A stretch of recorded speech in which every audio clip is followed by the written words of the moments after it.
It's Wednesday, time for our weekly trip to the New Zoo. Neil Anderson joins us live from Suamico. Hi, Neil. Hey, good morning. Well, it's a great morning. Everybody's waking up out here, and I can just hear the lions starting to roar. And of course, you know, they've been out all night, not out running around the zoo, but out in their exhibit. So that's kind of interesting. I drove in today, coming over towards the animal hospital, and saw the lion walking by the cage. I had to remember that, yep, they're out at night now and enjoying the evening, especially these cool evenings like this. It's hard to get the animals to come in. Now, one of the animals that are out all the time, though, are the swans. And you can take a look. We've got our swan cygnets. Now, they hatched back in May. It was May 27th.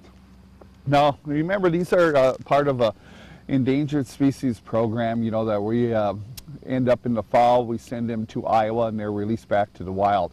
But what I want to talk about a little bit is just, you know, their growth and how fast they grow. Now, when they hatched out, they were about 7 ounces, okay?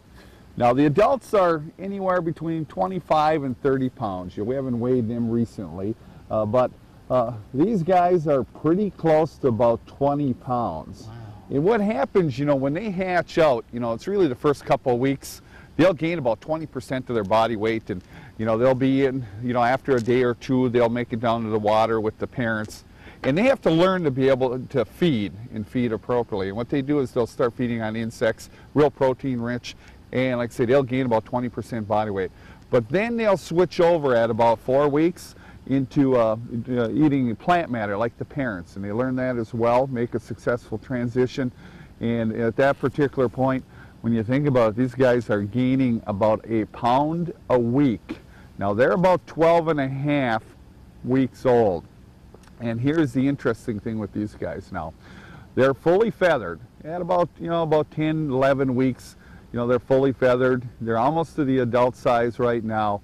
But during that process, you know, once they, you know, when they're about 4 weeks old, there's something else that happens, and this is really, really neat. I think it's just a fantastic strategy for survival with the adults, is that each adult, the female will molt first. It takes about 30 days for her to replace her feathers.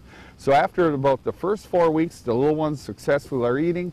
What happens then is that she'll go ahead and molt, and that'll take about 30 days. So that means that she can't fly. You know, a lot of times she's going to hide in some tall vegetation, everything, but the male can. So then what the male does is he protects until she is done molting. When she can fly again, then he starts that process. So really it's a 60-day process that either one of the adults cannot fly, but they can, one of them can also then go ahead and protect the little ones. So it's kind of a whole neat process to watch this go on here. Yeah, it really is. What are you going to talk about next time, Neil? Well, next time we're going to wake up, we've got a zoo snooze. We've got a school that spent the night at the zoo, and we're going to go check them out and wake them up.